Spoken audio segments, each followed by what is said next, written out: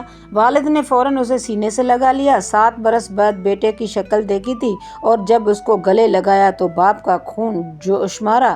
وہ دونوں نعمان کے گھر آئے۔ والد نے صفیہ سے کہا کہ بیوی اسے کھانا وغیرہ کھلائے اور وہ بازار سے نئے کپڑے لے کر واپس آئے۔ خبردار جو تم نے اس بارے میں کوئی کوتاہی کی، یہی میرا لخت جگر تمہارے باعث اسی حال میں پہنچائے، نہ جانے دوسروں کا حال اس سے بہتر ہے یا بدتر۔ احسن نے اپنے والد کو وہ تمام مصیبتیں سنائیں جو اس کے ماں اور بہن بھائیوں پر بیتی تھی۔ یہ سن کر وہ رو پڑے اور بولے، سچ ہے، جنہیں باپ چھوڑ دیتے ہیں ان بچوں کی حالت ایسی ہی ہو جاتی ہے۔ 2 دن بعد وہ احسن کو لے کر اپنے بھائی کے گھر پہنچے۔ بھائی تو اسے دیکھنے کا بھی روادار نہ تھا، لیکن میری باجی جیسے زندہ ہو گئی، جیسے ان میں کسی نے نئی جان ڈال دی ہو۔ صلح کے لیے کوئی بھی تیار نہ تھا، لیکن باجی نے کہا، اتنی مدت کے بعد میرا سہاگ لوٹ آیا ہے، میں اس موقع کو ہاتھ سے کیوں جانے دوں؟ نعمان مجھے لینے آئے ہیں، میں ضرور ان کے ساتھ جاؤں گی۔ میرے بچے، ان کا کھویا ہوا باپ واپس مل گیا ہے۔ وہ جھٹ پٹ اپنے شوہر کے ساتھ جانے پر آمادہ ہو گئیں، یہاں تک کہ سوتن کے ساتھ گزارا کرنا بھی گوارا کر لیا۔ لیکن صفیہ جس نے 7 سال بعد اچانک اپنی سوتن کو دیکھا، صدمے سے دیوار سے جا لگی۔ باجی نے اس عورت کو سنبھالا، دلاسا دیا، مگر صفیہ سوتن کا دکھ سہنے والی نہ تھی۔ اس نے یہ دکھ دل پر لے لیا اور اندر ہی اندر گھلنے لگی، یہاں تک کہ بیمار ہو کر چارپائی سے لگ گئی۔ باجی نے اس کی بیماری میں بہت خدمت کی۔ وہ 3 سال تک بستر پر پڑی رہیں، آخر کار اس دنیا سے رخصت ہو گئیں۔ اس کے بیٹے کو بھی باجی نے اپنے بچوں کی طرح پالا، جہاں تک کہ وہ اپنے سوتیلے بہن بھائیوں میں ایسا گل مل گیا کہ اب خود بھی یہی سمجھتا ہے کہ وہ باجی کے بطن سے پیدا ہوا ہے۔ جب لوگ یہ قصہ سنتے ہیں تو حیران رہ جاتے ہیں۔ سچ ہے، صبر کرنے اور امید کا دامن نہ چھوڑنے والوں کے دن اسی طرح بدلتے ہیں کہ کسی کو یقین ہی نہیں آتا۔ آج باجی کے بچے جوان ہیں اور وہ خود آرام و سکون کی زندگی گزار رہے ہیں۔ آپ کو کہانی کیسی لگی؟ اپنا فیڈ بیک ضرور دیجیے گا۔ شکریہ۔